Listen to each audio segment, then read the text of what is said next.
Hey, we're back with another video. Now today, we're going to be reacting to Psychologist explains why not everybody is attractive.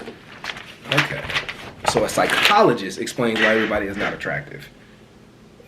Anyways, like, beauty is in the eye of the beholder. I'll start the video off by saying that shit. Everybody can be attractive to somebody, for sure. Now, does everybody fit the beauty standards of society? It can be debatable, whatever the hell he's about to say, because he's a psychologist. It really can be. He's not a sociologist. Sociology is where you figure out what's considered beautiful. Like, I'm pretty sure those mouth ring pieces that you see in Africa that hang low on everybody would not be beautiful to somebody over here because we don't see it like that. I'm pretty sure kilts are not beautiful to women over here. They don't see kilts as beautiful. They see suits and ties as beautiful in some countries. You know what I mean? It's based on your socioeconomic. It's based on your social status. What socially looks beautiful to people. Long hair looks beautiful in some places, and in some places it doesn't. It's a toss up. But anyways, let's hop right into the video. Y'all subscribe, turn on post notifications, smash that like button. Let's get it. Let's go. Y'all know how I do. Everyone is born already basically just beautiful, so I don't think there's a reason to rate people and bring them down, or yeah, I don't like the bringing down aspect of it. Well, I don't think it necessarily brings people down, but I feel like it could. It could. Yeah. I agree with you, actually. I think that everybody can be beautiful, but I think it would be naive to say that we're all equally attractive. Yeah, I agree with that. Great. The attractive aspect. So I think what we're getting into is sexual marketplace value. So I have some interesting takes on this. Maybe I can share them at this point. So I think that there's a few different ways that we can approach this, and I think it's generally done with not a lot of nuance. I think that everybody kind of has what I call a normalized sexual marketplace value, which is sort of like... Before he goes on any further, he said normal sexualized value. You know what I'm really curious about? Why every time I watch these shows, it's somebody who really is intelligent in their field or understands something versus people who don't have any knowledge in that field at all. I think that's such an imbalance with the debate. It should be somebody up there who understands sociology, so you can combat anything that the psychologist is going to say, because sociology and psychology, they don't walk hand in hand, but they should. Sociology is the study of society Sociology is the study of society and how society conducts itself and how each human being interacts with that. And psychology is just the mindset that exists amongst the individual as a human. So there should be somebody up there who's a sociologist, a woman that understands sociology, in my opinion. But let's keep going. According to the standards of the culture in which you live, how well do you measure up on the most important dimensions to the opposite sex? So a number of the things that you brought up today are like height. This guy led with his socioeconomic status. He makes $200,000 a year. So these are things that I think would be on normalized sexual marketplace value for men. For women, it would be their physical appearance, their age, things like that. But no one really knows what their sexual marketplace value is, because all transactions are based on perceived sexual marketplace value. Like, I got a thing for cute nerds. That's my thing. And that's not necessarily what the culture tells me women are supposed to look like in terms of their archetypal beauty. But that's something that's really interesting and attractive to me. And you never really know. Hey, Joanne, do you mind shutting the door? Until you engage a person, how they perceive you in terms of your general attractiveness. Just because you don't accord with the socialized, normalized sexual marketplace value doesn't mean that you can't be highly attractive. Or conversely, just because you're 6'4" and you make a lot of money doesn't necessarily mean that you're going to be very attractive to certain women, right? Yeah. But the kicker is that you really only know your sexual marketplace value when you get into a relationship. So it's like, I knew somebody that I was very close to. She was an artist, and she had never sold a painting before. And she started by offering her paintings for $100,000, which, God bless her, I love the courage with that, but it just wasn't really realistic that someone was going to buy a piece of art for $100,000 from an unknown artist. It was only when she began to bring down that price that we got to see what that painting was actually worth. And that only occurred because somebody was willing to pay X amount for it. Until then, the actual price or the value of that painting was kind of like just pure potential. We only really realize worth in the moment of transaction, which can only occur between two individuals.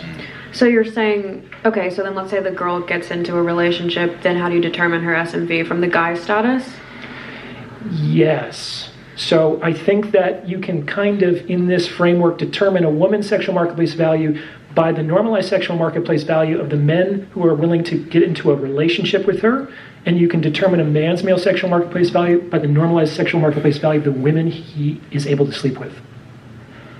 Okay, what if she's gay? How do you determine her SMV? I don't know. I guess you could do it. I think most of these concepts apply also to gay relationships. I agree. But I don't know if lesbians are hypergamous. They are really big on commitment. There's an old joke about what does a lesbian bring to a second date, and it's a trailer because she's moving in. So there's takes all kinds, but there is in my understanding, a big bent in lesbian relationships towards commitment. Okay.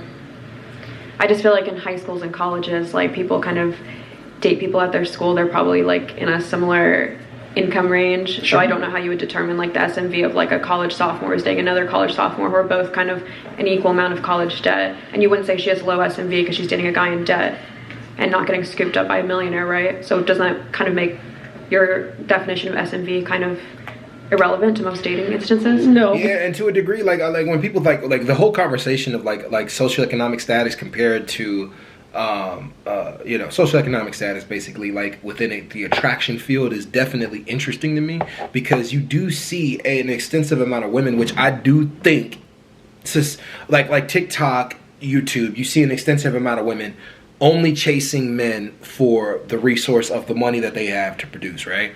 The ability that they have to produce. You do constantly say, you hear a consistency with women, the media, money, all kind of things. You constantly hear women saying, this is what they want from a man, the production. It doesn't matter what you look like. You could be fat, you could be ugly, you could be stupid. But as long as you can produce this money, like, women will seem to fall in line with you, right?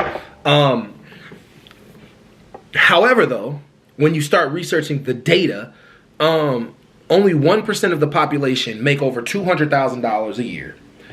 Anything less than that, you get people who make between $50,000 to $200,000 a year. And even $200,000 a year is still like a high end point for I think like 10 to 13% of the population. So it's a small amount of people in the society as a whole that make this amount of money. So women chasing that, it seems unrealistic, and it doesn't seem like what women always end up with. They always end up with a man, especially now that women are able to go into the workforce and able to build. It seems unrealistic to keep fighting for that. But then again, it also doesn't seem like the majority of women seem to go after wealthy men based on the data. Like, if only 1% of them have it, then that means the majority of women are not fully chasing that. Even if they mentally think that's what they want, they end up finding a man that has just enough socioeconomic status to give them a decent life. And I don't know if I went far away from the point with what I just said, but these type of conversations do like lead to like I think circular reasoning, almost, in a way. It's like, do women want this? Do women want that? Do men want this? Do men want that? And it's like, it's interesting. All right. Because I think it's based on the context in which you exist. So we can say that people might have a normalized sexual marketplace value for the culture at large, but maybe the culture that and the context that matters most to you is your campus. Or maybe it's even just like the people in your homeroom class. Like, there's all kinds of hierarchies within social systems as soon as more than two people start to relate to each other. Okay, so then you would then judge it based off like, okay, is that guy an athlete? Is he like doing well, or like what would be in high school? Yeah, that's the stereotypical one. It's like, who's the big man on campus is the quarterback, right? Sure.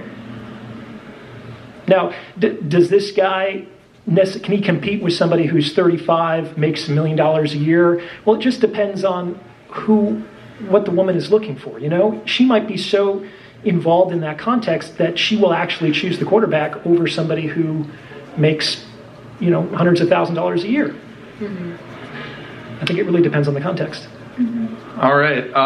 And one more thing, and I think this is why this is great advice for guys, especially maybe the shorter kings out there, 5'7", is find a context in which you can shine. Like, you can be a contextual alpha. I know you might not love that term, but you can definitely have a higher sexual marketplace value in certain contexts versus others. Hey, that ending point, I didn't disagree with that, you know? Find the context in which you can shine, which women will appreciate. All right, y'all. That was a great, I like that. That was a great conversation. I can't stand when they go like way too far with those type of conversations when they're arguing with people and it just gets too frustrating. I would definitely watch more on him because that made sense. It seems like he's got one on the Soft White Underbelly 3 months ago, so I'll definitely give that a view one day. But anyways, y'all, hey, thank you for subscribing. Thank you for tuning in. Peace out.